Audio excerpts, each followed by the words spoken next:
అంబేద్కర్ కోనసీమ జిల్లా రాజోల్లో టీడీపీకి ఎదురు దెబ్బ తగిలింది. మాజీ మంత్రి గొల్లపల్లి సూర్యారావు టీడీపీని వీడి వైసీపీ కండువా కప్పుకున్నారు. రాజోలు టికెట్ను జనసేనకు కేటాయించడంతో ఆయన కినుకు వహించారు. టీడీపీ అధిష్టానం నుండి ఎటువంటి సమాచారం రాకపోవడంతో పార్టీని వీడారు ఆయన. వైసీపీలో చేరేందుకు అనుచరులతో కలిసి తాడేపల్లికి వెళ్లారు సూర్యారావు. సీఎం జగన్ సమక్షంలో ఆయన వైసీపీలో చేరారు. రాజోలు వైసీపీ టికెట్ తనకు ఇవ్వాలని సూర్యారావు అడిగే అవకాశం ఉంది.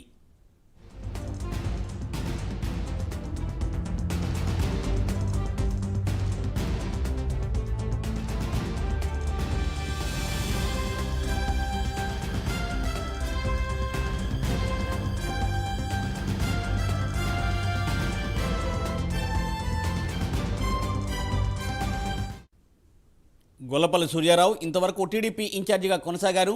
తన అనుచరులతో కలిసి ఆయన సీఎం జగన్ను కలిశారు. రాజోల్ నుండి జనసేన పార్టీ పోటీ చేస్తుందని పవన్ కళ్యాణ్ ప్రకటించిన సంగతి తెలిసిందే. అప్పటి నుండి గొల్లపల్లి సూర్యారావు ఆయన అనుచరులు అసంతృప్తిగా ఉన్నారు. రాజోలు నియోజకవర్గానికి సంబంధించి జనసేన ఎమ్మెల్యేగా గెలిచిన రాపాక వరప్రసాద్ వైసీపీలో చేరారు.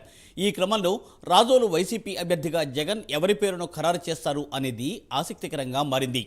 దీనిపై మరింత సమాచారాన్ని మా ప్రతినిధి వర్మ అందిస్తారు. వర్మ, పూర్తి రాష్ట్రంలో ఈ సార్వత్రిక ఎన్నికల గడువు సమీపిస్తున్న పరిస్థితుల్లో అటు అధికార వైసీపీ అలాగే ప్రతిపక్ష తెలుగుదేశం పార్టీలో ఫిరాయింపులు అయితే జోరుందని చెప్పాలి. టికెట్ దక్కనటువంటి సీనియర్లు ఎవరైతే ఉన్నారో ఆ నేతలందరూ కూడా ప్రస్తుతం పక్క పార్టీల వైపు వలసపాట పట్టారనే చెప్పాలి. సిట్టింగ్ ఎంపీలు అలాగే ఎమ్మెల్యేలు సైతం కూడా పార్టీలని వేయడానికైతే వెనకాడిన పరిస్థితులే కనపడుతున్నాయి.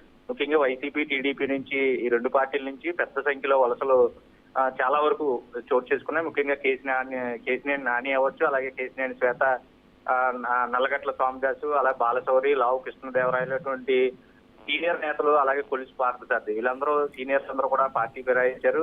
ఎంపీలు డాక్టర్ సంజయ్ కుమార్ అలాగే వేమిరెడ్డి ప్రభాకర్ రెడ్డి కూడా అదే పార్టీలో కొనసాగిన పరిస్థితుల్లో తాజాగా తెలుగుదేశం పార్టీలో అంబేద్కర్ కోనసీమ జిల్లాకు సంబంధించి టీడీపీ నేత బిగ్ వికెటే పడిపోయింది, పార్టీ ఫిరాయించిందనే చెప్పాలి. మాజీ మంత్రి ఎవరైతే గొల్లపల్లి సూర్యారావు ఉన్నారో అతను టీడీపీ పార్టీకి సభ్యత్వానికి కూడా పూర్తిగా గుడ్ బై చెప్పేసిన పరిస్థితులు, పార్టీకి కూడా రాజీనామా చేశారు.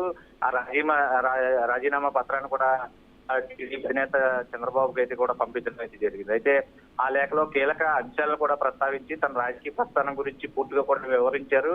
గతంలో ఎన్టీ రామారావు, వైఎస్ రాజశేఖర రెడ్డి మంత్రివర్గంలో పనిచేయడం, అలాగే రాష్ట్ర విభజన అనంతరం కూడా 2014 నుంచి 19 వరకు కూడా ఎమ్మెల్యేగా ఉన్న పరిస్థితులు, అలాగే చంద్రబాబుకి కానీ పార్టీకి కానీ ఎలాంటి ఇబ్బందులు కలిగించకుండా వ్యవహరించారని, పార్టీ గౌరవాన్ని తను కాపాడినా ఈ రోజు తనకి ఆత్మగౌరవాన్ని అయితే లేకుండా చేశారని చెప్పి కూడా ఆయన ఈ లేఖలో పేర్కొనడం జరిగింది. అయితే పార్టీ ప్రతిష్టను నిలబెట్టాలని ఎప్పుడు నేను చూశాను, ఆ అనుకూల పరిస్థితుల్లోనే ప్రతికూల పరిస్థితుల్లో కూడా నిబద్ధత క్రమశిక్షణతో ఎదుర్కొన్నానని, కానీ ఈ రోజు తనకు అప్పగించిన బాధ్యతల నిర్వహణలో ఎప్పుడు ఎటువంటి లోటుపాట్లు కూడా చేయలేదు. అయితే అవకాశం నాకు మాత్రం ఇప్పుడు తాజాగా 94 మంది అభ్యర్థుల జాబితాలో తన పేరునైతే పరిగణనలోకి తీసుకోవడం బాధ కలిగించింది. అందుకనే ఆవేదన వ్యక్తం చేస్తూ ఆత్మగౌరవానికి భంగం కలిగిన పరిస్థితుల్లో పార్టీలో కొనసాగలేనని, అలాగే తెలుగుదేశానికి ప్రాథమిక సభ్యత్వానికి కూడా రాజీనామా చేస్తూ ఒక లెటర్ రాశారు. దాన్ని వెంటనే ఆమోదించాలని కూడా లేఖలో విజ్ఞప్తి చేయడం అయితే జరిగింది. అయితే ఇంతకుముందే ఏదైతే గడిచిన 3 రోజుల నుంచి కూడా వైఎస్ఆర్సీపీ సీనియర్ నేతలు ఎవరున్నారో వాళ్ళందరూ కూడా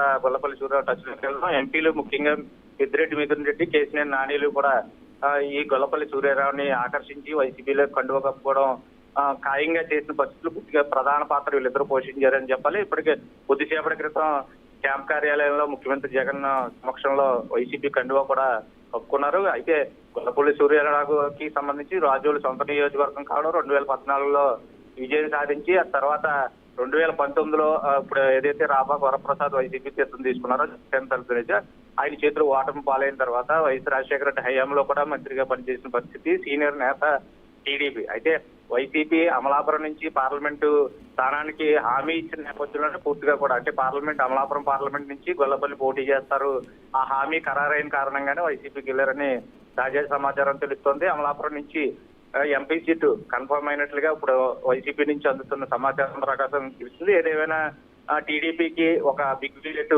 పోయింది.